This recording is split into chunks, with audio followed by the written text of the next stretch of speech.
Hello everyone, जैसा कि हम लोग पढ़ रहे थे कंडीशनल प्रोबेबिलिटी।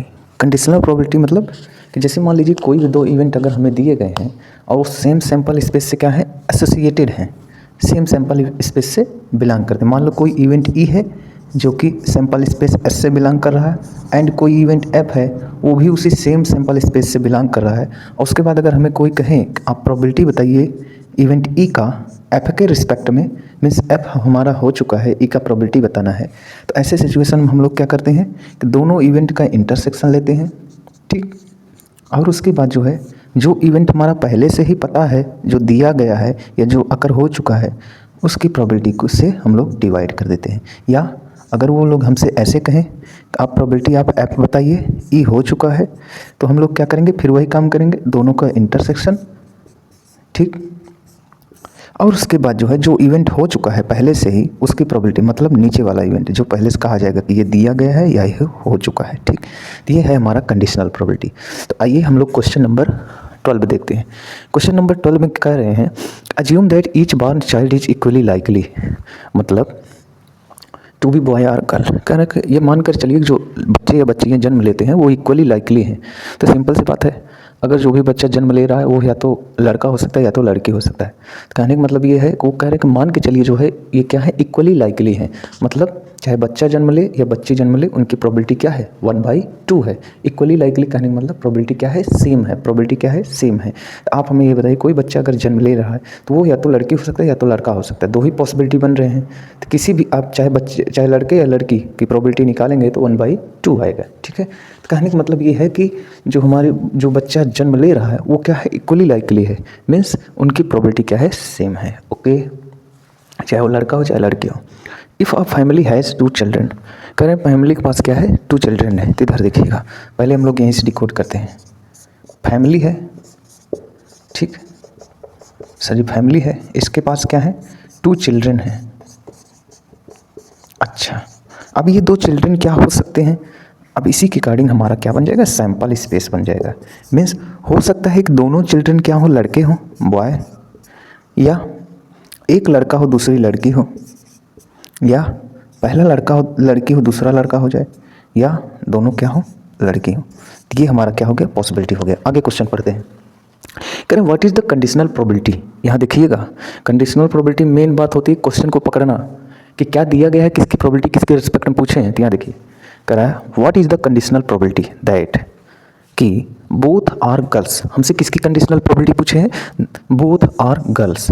इसको हम मान लेते हैं कोई इवेंट ई है, ठीक है। तो अब बोथ आर गर्ल्स मतलब ये ऐसा इवेंट है जिसमें दोनों लड़की हो। तो आप इसमें देखिए कौन सा इवेंट है जिसमें दोनों, सिर्फ एक इवेंट है जिसमें दोनों क्या है, लड़के हैं, ओके।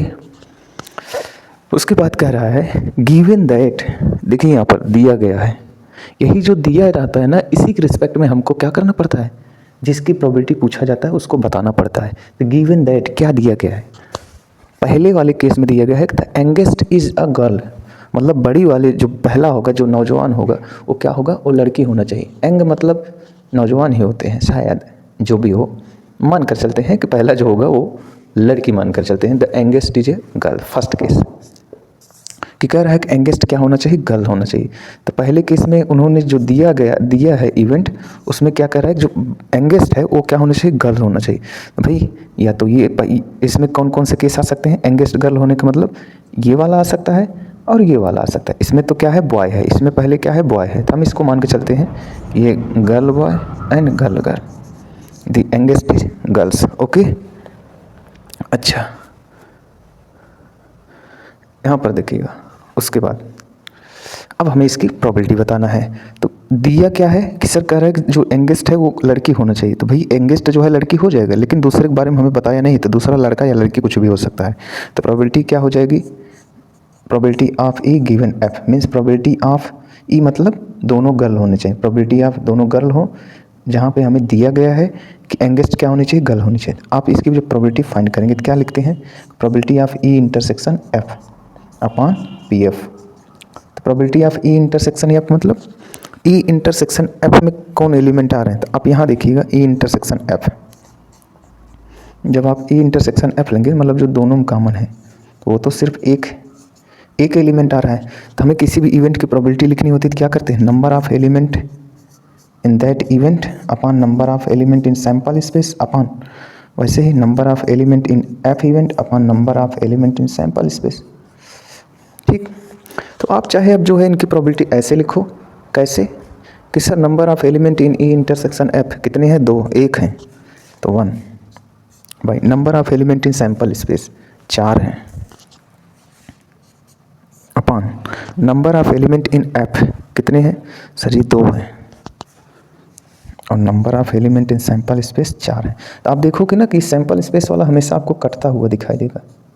तो हम चाहें जो है इतना करने से अच्छा है कि NS को पहले ही कट कर दें, और इसमें कितने एलिमेंट हैं, 1 है, और इसमें कितने हैं, 2 हैं, तो 1/2 सीधे लिख दें, हमारा आंसर आ जाएगा। ठीक है, आइए दूसरा वाला देखते हैं। दूसरे में क्या दिए हैं, दूसरे में कह रहे हैं at least 1 is girl. Second event में अगर हम इसको कोई G इवेंट मान लें तो कह रहे हैं कम से कम एक लड़की होनी चाहिए, कम से कम एक लड़की होनी चाहिए, मतलब कि सर जी कम से कम एक लड़की तो होना ही चाहिए।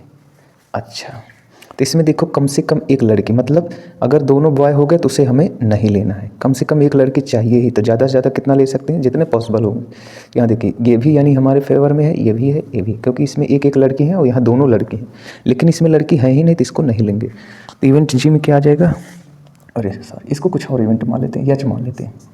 ठीक है, तो एच में क्या आ जाएगा, BG, GB और GG।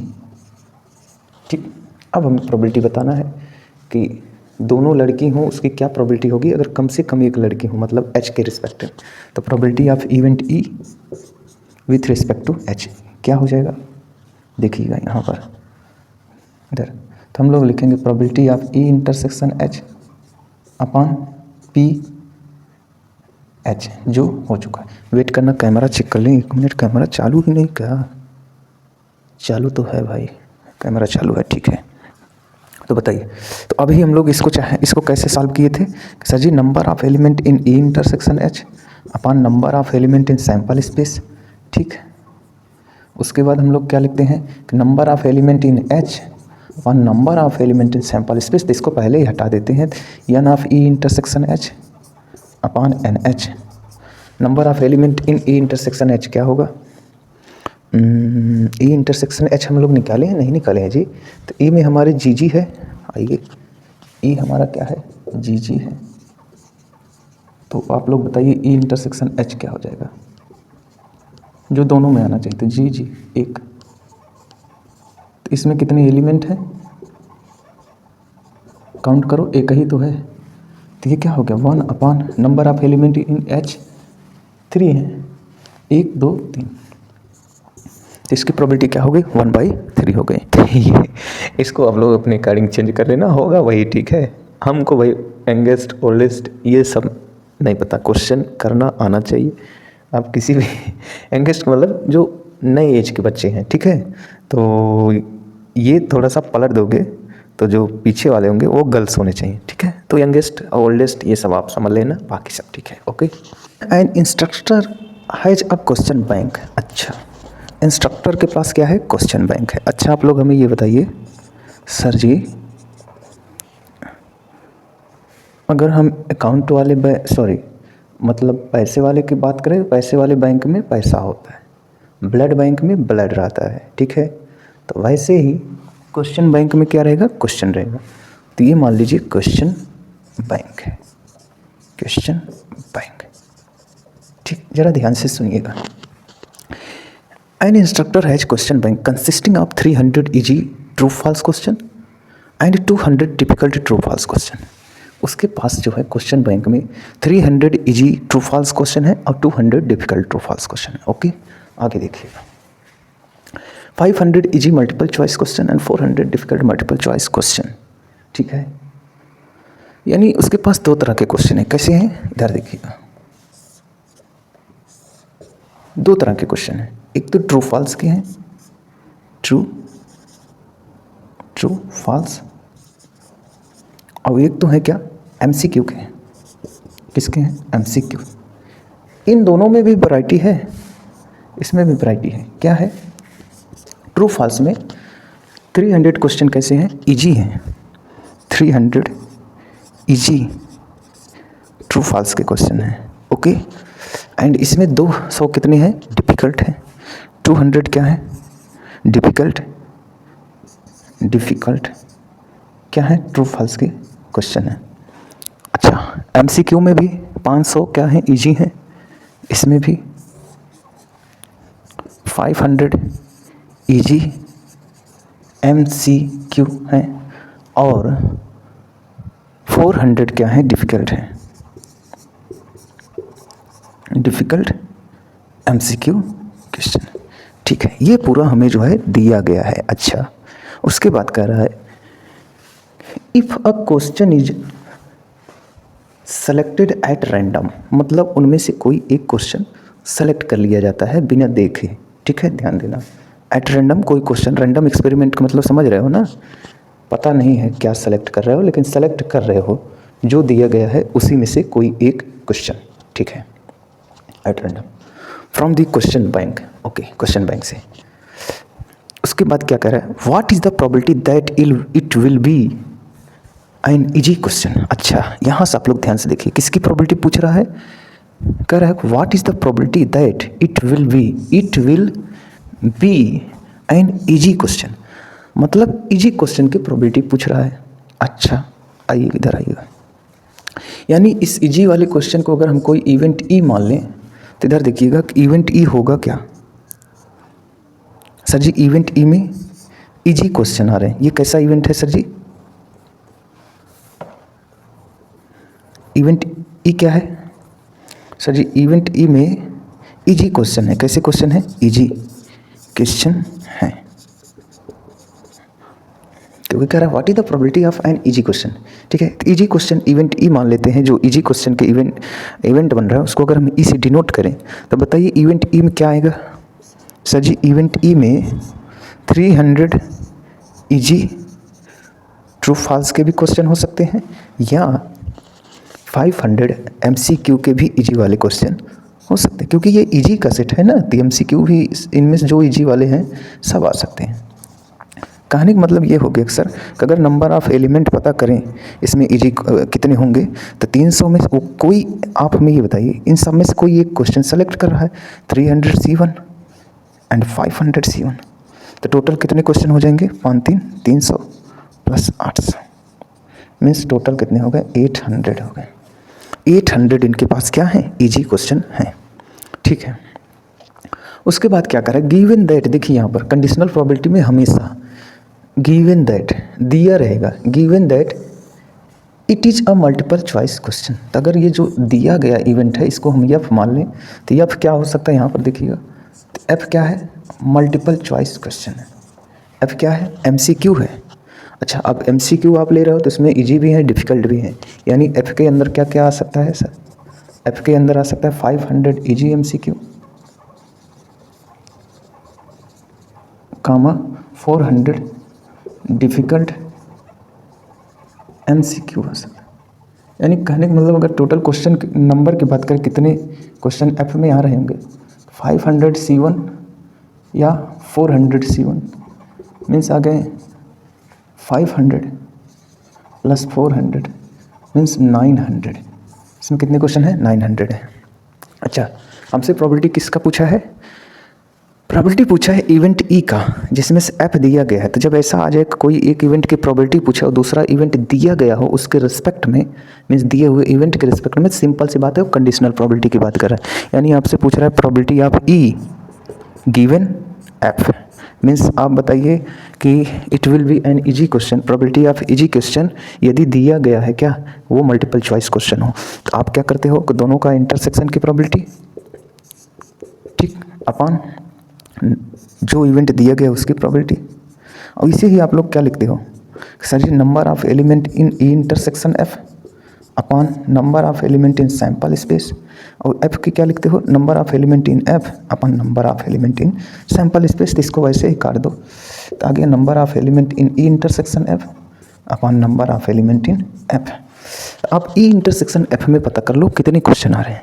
तो ई इंटरसेक्शन एफ कैसे निकालोगे, यहाँ पर देखना, ई इंटरसेक्शन एफ मतलब जो दोनों में कॉमन हो। तो इसमें देखिए 300 easy question, 500 easy question MCQ के हैं, और इसमें भी 500 इजी क्वेश्चन एमसीक्यू है। ये इतने पार्ट क्या हो रहे हैं, दोनों में कॉमन हो रहे हैं, यानी इसमें क्या आ जाएगा 500 इजी क्वेश्चन किसके MCQ के। ये पार्ट जो है दोनों में कॉमन है। तो यानी अगर number of element in E intersection F की बात करूँ तो कितने होंगे सर जी 500 में से कोई एक आप सेलेक्ट करोगे मीन्स 500। ठीक, ये 500 क्या आ रहा है तरीके हैं, 500 में से कोई एक क्वेश्चन। तो ई इंटरसेक्शन एफ में कितने आ रहे हैं 500 आ रहे हैं। 500 अपॉन एफ में कितनी है number of element in F sir ji 900। तो ये हो गया 900। हमारी प्रोबेबिलिटी क्या आ गई 5/9। ठीक है, यानी probability of E given F कितना आ गया 5/9। ई गिवन एफ का मतलब कि प्रोबेबिलिटी ऑफ इजी क्वेश्चन, यदि दिया हुआ क्वेश्चन जो है, दिया हुआ क्वेश्चन क्या है MCQ का हो, तो ये आई है प्रोबेबिलिटी। ठीक है, given that two numbers appearing on throwing two dice are different. इस बार हमको पहले बता दिया क्या दिया जा रहा है, दिया गया है, क्या दिया गया है, हमें एक ऐसा इवेंट दिया गया है जिसमें टू नंबर्स जो अपीयरिंग हो रहे हैं डाइस पे वो क्या है डिफरेंट हैं। क्या है डिफरेंट हैं। तो आप हमें बताइए इस इवेंट में क्या क्या आ सकते हैं। तो अगर हम दो डाइस को थ्रो कर रहे हैं तो उसमें अगर हम ध्यान से देखें तो सेम नंबर आने वाले कौन कौन इवेंट हैं, तो वो ये है, ये है, ये है, ये है, ये है, ये है। यानी ये वो सारे इवेंट हैं जिसमें क्या आ रहा है सेम नंबर आ रहा है। ये वो इवेंट है जिसमें क्या आ रहा है सेम नंबर आ रहा है, सेम नंबर। ठीक, तो इनके अलावा जो बचे हुए हैं वो सब क्या है डिफरेंट हैं।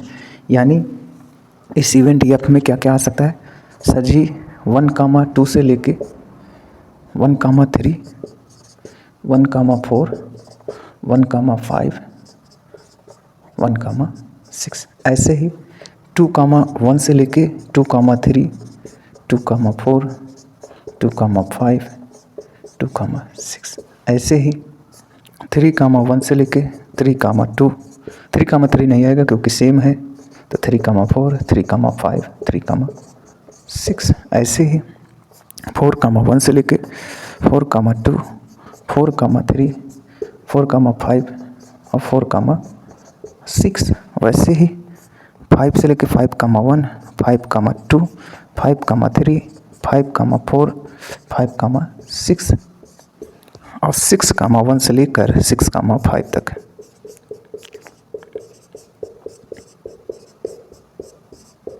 इतने सारे इवेंट हमारे एफ में आएंगे। तो अगर हम एफ में इवेंट की संख्या पता करें कितना है, तो आप लोग देखिए टोटल 36 हैं, उसमें से 6 निकाल दीजिए यानी 30 हैं, या आप इनको काउंट कर लीजिए। ठीक है, आगे पढ़ते हैं। ठीक है, कह रहे given that two numbers appearing are throwing two dice are different, वो तो हो गया। ठीक है, कह रहे फाइंड द प्रोबेबिलिटी, देखिए पहले दिया गया था, आप कह रहे हैं find the probability of the event the sum of numbers on the dice is 4। मतलब एक ऐसे इवेंट की प्रोबेबिलिटी बताना है कि जिसका जो नंबर आ रहे हैं डाइस पे उनका अगर हम सम करें तो 4 आ जाए। यानी उस इवेंट में ऐसे नंबर आने वाले हैं जिनको अगर हम ऐड करेंगे तो क्या आना चाहिए सम 4 आना चाहिए। यानी एक दूसरा इवेंट ई है जिसमें सम ऑफ नंबर ऑन डाइस क्या है 4 है। तो आप हमें ये बताइए अगर 2 1 को और 1 2 को ऐड करें 3 आएगा, मीन्स इसमें अगर इनको देखें 3 दे रहे हैं, सम क्या दे रहे हैं 3 दे रहे हैं, और अगर इनको ऐड करें तो ये सम 4 देंगे। देखिए 3 1 4, 2 2 4, 1 3 4, और वैसे अगर हम इनको ऐड करें सम क्या देंगे 5 देंगे, 4 1 5, 3 2 5, 3 2 2 3 5 1 4 1 5। वैसे अगर हम इनको ऐड करें तो ये क्या देंगे 6 देंगे। और अगर हम नेक्स्ट वाले को देखें 7 देगा, उसके नीचे वाले को डायगोनली जाएँ 8 देगा, और उसके नीचे वाले को डायगोनली जाएँ तो 9 देगा, उसके नीचे वाले को डायगोनली जाएँ 10 देगा, और ये जाएँ तो कितना देगा 11 देगा, और ये 12 देगा। कहने का मतलब ये है कि हमें कौन सा नंबर लेना है सर जी ये वाले नंबर लेने हैं। यानी हमारे इवेंट ई में क्या आएगा 3,1 आ सकता है, या 2,2 आ सकता है, या 1,3 आ सकता है। यानी इवेंट ई में हमें ऐसे इवेंट चाहिए जो नंबर आए हैं डाइस पे उनका सम करने पे क्या आना चाहिए 4 आना चाहिए, 3 1 4, 2 2 4। ठीक, अब हमसे पूछ रहे हैं किसकी प्रोबेबिलिटी, इसी इवेंट की प्रोबेबिलिटी पूछ रहे हैं। कह रहे हैं find the probability of the event the sum of number of dice is 4। इसको ई माने है और जो दिया गया है हमें उसको हमने एफ मान रखा है। यानी probability of E given F बताना है, कंडीशनल प्रोबेबिलिटी, क्योंकि एक दिया गया है दूसरे के रिस्पेक्ट में पूछ रहे हैं। तो इसका इंटरसेक्शन की प्रोबेबिलिटी अपॉन प्रोबेबिलिटी ऑफ जो इवेंट पहले दिया गया है मीन्स एफ। तो इसको हम लोग लिखते हैं number of element in E intersection F upon N S upon number of element in F upon number of element in sample space. तो इसको लिखने का कोई मतलब नहीं है, N of E intersection F upon N F. तो आप लोग बताइए ई इंटरसेक्शन एफ में कितने नंबर आ रहे हैं। तो ई इंटरसेक्शन एफ कॉमन ले लीजिए, तो सेम वाला एलिमेंट तो इसमें मिलेगा नहीं, ये 3 1 1 3 मिल सकता है। देखो 3 1 3 और 3 1, ये बाकी ये वाला एलिमेंट नहीं मिले, यानी दोनों अगर हम कॉमन देखें तो ये दो एलिमेंट आ रहे हैं 3 1 1 3। ओके, अच्छा ये दो एलिमेंट कॉमन आ रहे हैं, यानी number of element E intersection F कितना आया सर जी 2 आ गया, और number of element in F कितना आया था 30 आया था, तो यानी 2/30, और ये हमारा आंसर आ गया 1/15। ओके, करें consider the experiment of throwing a die, एक डाई थ्रो कर रहे हैं, ठीक। Consider a experiment of throwing a die, ठीक। If a multiple of 3 comes up, die को थ्रो किए, यदि मल्टीपल ऑफ 3 आ गया तो थ्रो द डाई अगेन, ठीक है, and if any other numbers comes up toss a coin. अच्छा, तो डाई है, इसको इन्होंने थ्रो किया, ठीक है, मान लो मल्टीपल ऑफ 3 आ गया, क्या आ गया मल्टीपल ऑफ 3। मल्टीपल ऑफ 3 का मतलब कि डाइस थ्रो करने के बाद 3 या 6 आ जाए, क्योंकि आप जब डाइस थ्रो करते हो तो क्या क्या पॉसिबल आउटकम्स हो सकते हैं 1 2 3 4 5 6। 3 में से मल्टीपल ऑफ 3 कौन है 3 और 6, जो 3 से भाग देने पे कट जाए, ठीक है। अच्छा, तो कह रहा है कि अगर मल्टीपल ऑफ 3 आया तो थ्रो डाई अगेन, तो थ्रो डाई अगेन, आपको फिर से डाई थ्रो करना है, तो आप फिर से डाई थ्रो करोगे तो क्या क्या पॉसिबल आउटकम हो सकते हैं। मान लो अगर इसे हम लोग एफ से डिनोट कर दें तो क्या क्या हो सकते हैं सर जी, अब फिर से डाई को थ्रो करना है, ठीक, 1 2 3 4 5 6, फिर से डाई थ्रो करना है। तो मान लो आप जब पहली बार डाई थ्रो किए थे 3 आया था, ठीक है, मान लो आपने जब पहली बार डाई थ्रो किया 3 आया होगा, तो उस समय जब फिर से आप ये डाई थ्रो करोगे तो इसके 3 के साथ अगली डाई क्या क्या दे सकती है। तो सर जी अगली डाई हमें 1 भी दे सकती है, या 2 दे सकती है, या 3 दे सकती है, या 4 दे सकती है, या 5 दे सकती है, या 6 दे सकती है। अच्छा, या मान लो मल्टीपल आप 3 का, मान लो जब आप पहली बार डाई थ्रो किए थे 6 आ गया होगा, तो 6 के साथ ये डाई क्या क्या दे सकता है, तो 6 के साथ ये 1 भी दे सकता है, 2 भी दे सकता है, या 3 दे सकता है, या 4 दे सकता है। मीन्स ये पॉसिबल केसेस हैं, ठीक। अच्छा, तो ये मल्टीपल आप जब 3 आ रहे थे तो इसमें अगर हम हर एक इवेंट की प्रोबेबिलिटी देखें तो क्या होगी, तो प्रोबेबिलिटी ऑफ अगर हम 3 की बात करें तो 1/6 होगी, या प्रोबेबिलिटी ऑफ 6 की भी बात करें तो क्या होगी 1/6 होगी, क्योंकि हर एक एलिमेंट की प्रोबेबिलिटी क्या है 1/6 है। जो भी हमारे एलिमेंट हैं जैसे 3 1 है और फिर टोटल कितने हैं 6 हैं, ठीक है। तो इस इवेंट की आने की प्रोबेबिलिटी 1/6 है। उसके बाद आप फिर से डाई थ्रो कर रहे हो तो इनमें भी हर एक एलिमेंट आने के जो चांस हैं 1/6 हैं। तो पहला जो 3 आएगा उसके चांस कितना है 1/6 है। जब वो 1 उसका चांस ही 1/6 है, तो नेक्स्ट बार जब आप डाई थ्रो करोगे तो उसके एलिमेंट आने के भी चांस हर एक एलिमेंट कितने 1/6 हैं।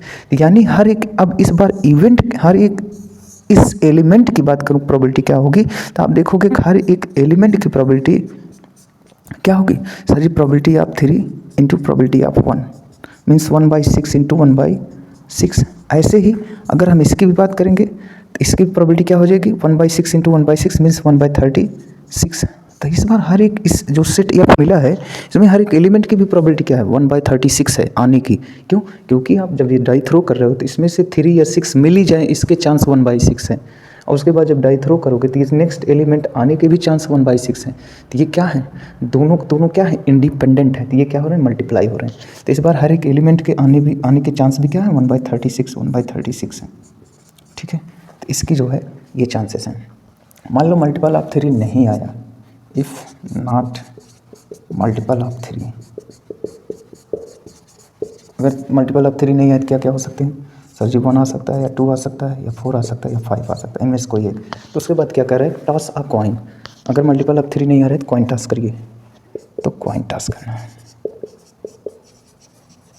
अच्छा, ये हर एक एलिमेंट आने के चांस कितने हैं, तो चाहे कोई भी एलिमेंट उठा के देख लो, सबकी प्रोबेबिलिटी क्या है अभी 1/6 है, 1/6 है। अब जब कॉइन टॉस करोगे तो कॉइन की हर एक इवेंट की यानी कि प्रोबेबिलिटी क्या है 1/2 है। तो इन नंबर्स की यानी कि 1/6, उसके यानी कि 1/2, तो उसके इन दोनों कम्बिनेशन से जो बन रहा होगा मीन्स 3 भी आ जाए एंड 1 भी आ जाए, तो जैसे हम इसकी बात कर लें तो 1/6 इंटू 1/6 तो कितना हो जाएगा 1/36। तो वैसे इसमें भी मान लो 1 आया होगा, डाइस आपने थ्रो किया 1 आया होगा, अगर इसको इवेंट ई मान लें तो 1 के साथ हेड भी आ सकता है या 1 के साथ टेल भी आ सकता है, ठीक। 2 आया होगा, 2 के साथ हेड भी या 2 के साथ टेल भी आ सकता है।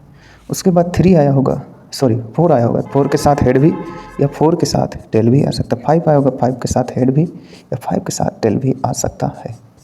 अच्छा, अब हम हर एक एलिमेंट की प्रोबेबिलिटी निकालें तो इसका मतलब 1 भी आना चाहिए एंड हेड भी आना चाहिए। तो आप हमें ये बताइए 1 भी आना चाहिए एंड हेड भी आना चाहिए, तो ये क्या हो गए, ये मल्टीप्लिकेशन हो गए।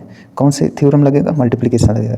मीन्स ए भी आना चाहिए एंड ए भी आना चाहिए, तो दोनों के अलग अलग आने की चांसेस क्या है, तो 1 आने के 1/6 है और हेड आने के 1/2 है, तो 1/12। तो इसमें देखोगे हर एक एलिमेंट की प्रोबेबिलिटी 1/12 होगी, हर 1/12।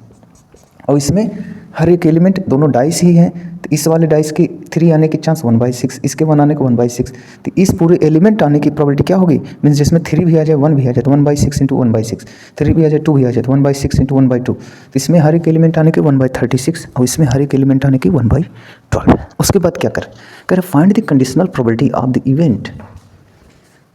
Event the coin show tail. हमें एक ऐसे इवेंट की बताना है कंडीशनल प्रोबेबिलिटी जिसमें कॉइन क्या कर रहा हो, शो कर रहा हो टेल। तो आइए मान लेता हूँ ये कोई इवेंट एफ है जिसमें कॉइन इधर देखिएगा, मान लेता हूँ ये कोई इवेंट एच है जिसमें हमारा कॉइन क्या शो कर रहा है, टेल शो कर रहा है। तो आप देखिए इसमें कौन कौन से एलिमेंट है जो टेल शो कर रहे हैं, 1 2 3 4। तो 1 T, उसके बाद 2 T, 4 T, 5 T। हमें इस H की प्रोबेबिलिटी बताना है जिसमें कॉइन क्या कर रहा है, शो कर रहा है tail. Given that at least 1 dice show 3। ये कोई मान लो नया इवेंट जी जिसमें कम से कम डाई जो है 3 शो करे, एटलीस्ट 1 डाई शो 3, कम से कम एक डाई 3 शो करे। इसका मतलब क्या हो गया, ज़्यादा से ज़्यादा दोनों शो कर दें। तो यहाँ पर देखिए कौन कौन से हैं जो एक बार 3 शो करें, 3, 1 और 3, 2, 3, 3, 3, 4, 3, 5, 3, 6। और कौन हो सकते हैं, ये तो नहीं हो सकता, कम से कम एक 3 आना चाहिए, ये हो सकता है, ठीक है। 6, 3। यानी हमें क्या बताना है, प्रोबेबिलिटी बताना है एच की, गिवन है जी। क्या करेंगे, probability of H intersection G upon probability of G. अच्छा, इसको लिख सकते हैं number of element in H intersection G upon number of element in sample space upon number of element in G upon number of element in sample space. आप लोग हमें ये बताइए, यानी number of element in H intersection G upon number of element in G. तो number of element in जी की बात करूँ तो कितनी है, 1 2 3 4 5 6 7। ई इंटरसेक्शन जी लीजिए, सॉरी जी इंटरसेक्शन एच फाइंड करिए, तो बताइए क्या है, दोनों में जो कॉमन हो। भाई इसमें टेल है, इसमें दिख ही नहीं रहा है तो कुछ भी कॉमन नहीं है, ठीक है। तो नंबर ऑफ एलिमेंट कितने आ जाएंगे एच इंटरसेक्शन जी में, सर जी 0। तो ये 0, तो इसका प्रोबेबिलिटी क्या आ गया, 0 हो गया। तो इस इवेंट की प्रोबेबिलिटी क्या है, 0 है। तो ऐसा इवेंट पॉसिबल ही नहीं है, इम्पॉसिबल इवेंट है, okay. Probability of A 1/2, probability of B क्या दिया है, 0 दिया है। Then probability of A given B पूछ रहा है, तो probability of A given B का लिखते हैं दोनों के इंटरसेक्शन की probability upon probability of B. तो ए इंटरसेक्शन बी। अब आप लोग हमें ये बताइए पी बी क्या दिया है, 0 दिया है। तो जब पी बी ही हमारा 0 हो गया तो पी ए या कुछ देने का कोई मीनिंग नहीं है। ये कुछ भी हो, एनीथिंग एक्सेप्ट 0, कुछ भी हो, ये क्या हो जाएगा, नॉट डिफाइंड। क्यों, क्योंकि भाई डिनोमिनेटर ही 0 हो गया, ठीक है। अब एनीथिंग मतलब समझ रहे हो ना, प्रोबेबिलिटी की वैल्यू बात चल रही है, मतलब 0 से 1 के बीच में, ठीक है, या 1 ही हो जाए कोई दिक्कत नहीं। अब 0/0 इनडिटर्मिनेट फॉर्म, वो भी नॉट डिफाइंड में आ जाएगा, ठीक है, तो कौन सा ऑप्शन सही होगा? ये। If A and B are event such that probability of A given B equals to probability of B given A, तो क्या होगा यहाँ देखना, तो ये हो जाएगा probability of A intersection B upon P B equals to probability of B intersection A upon P A. आपको पता है दोनों इक्वल है, यानी P A equals to P B. ठीक है, तो कौन सा ऑप्शन सही हो गया? ओके।